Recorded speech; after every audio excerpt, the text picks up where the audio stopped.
Bonjour, sur cette petite vidéo, le document de cuisinière qui s'intitulait Le parcours d'une loi. Pour réaliser ce QCM, vous aviez besoin notamment du schéma sur le parcours de la loi, schéma que je vous avais envoyé via Pronote et qu'on avait commencé en classe.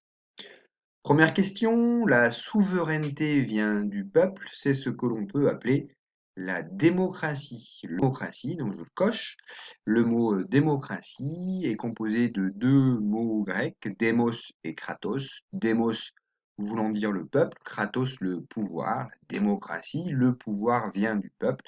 Ça peut être un synonyme finalement de la souveraineté. La monarchie désigne un pays, notamment dirigé par un roi, donc ça n'avait rien à voir avec cette idée de souveraineté. La dictature est un régime politique dirigé par une personne qui a tous les pouvoirs, un dictateur, souvent militaire. Ça n'a rien à voir non plus avec l'idée de souveraineté populaire.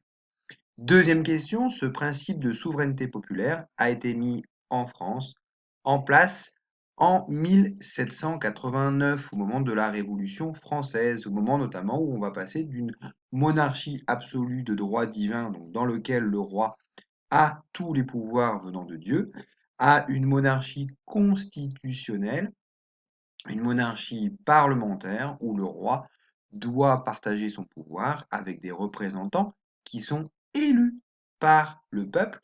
Donc on a bien l'idée de souveraineté populaire, le pouvoir qui vient du peuple. Question numéro 3, le texte dans lequel est rédigé pour la première fois cette idée de souveraineté du peuple, venant de la population, c'est bien la Déclaration des droits de l'homme et du citoyen, rédigée pendant la Révolution française, au tout début de la Révolution française, en 1789, et on trouve dans ce texte l'idée que la souveraineté réside dans le peuple. Question numéro 4. Dans le parcours d'une loi, plusieurs représentants des citoyens interviennent ou peuvent intervenir à un moment ou à un autre de la loi.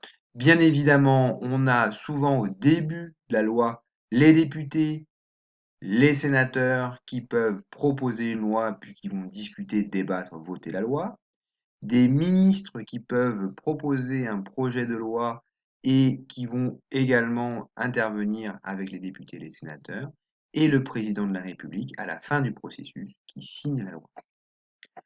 Question numéro 5. Quand un député ou un sénateur dépose un texte pour qu'il devienne une loi, c'est ce qu'on appelle une proposition de loi. Un député et un sénateur déposent une proposition. À l'inverse, question numéro 6. Un ministre, lui, dépose un projet de loi. Une fois que cette proposition de loi et ce projet de loi sont déposés, les sénateurs et les députés peuvent bien évidemment modifier cette loi. Modifier la loi s'appelle amender la loi. Pour apporter une modification à la loi, on lui apporte un amendement. L'Assemblée nationale discute et vote la loi. Le Sénat discute et vote la loi. Les deux le font plusieurs fois. Vous savez que les échanges entre les deux s'appellent la navette parlementaire. L'Assemblée nationale et le Sénat, donc les députés et les sénateurs, doivent se mettre d'accord sur un texte unique. Si jamais ils ne sont pas sur un texte unique, le dernier mot revient aux députés, c'est-à-dire à l'Assemblée nationale. Maintenant, la loi, elle est décidée, elle est votée. Le président de la République promulgue la loi. Il la signe. Elle va être publiée au journal officiel et elle sera, du coup, réellement active. Les élections de députés qui ont lieu tous les 5 ans s'appellent. Là, il y avait un petit piège, mais un petit piège que l'on pouvait résoudre en réfléchissant. Les élections municipales, ce sont les élections pour le conseil municipal, donc pour élire les représentants au niveau de sa commune, de sa mairie. Les élections présidentielles, les citoyens élisent le président de la République.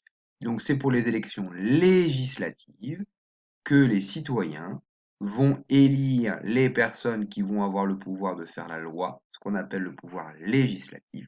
Les élections des députés ont lieu tous les 5 ans. Ce sont les élections législatives. Merci d'avoir suivi cette vidéo et à bientôt ou à très vite pour la réponse et pour la correction de l'autre travail qu'il y avait à faire en EMC.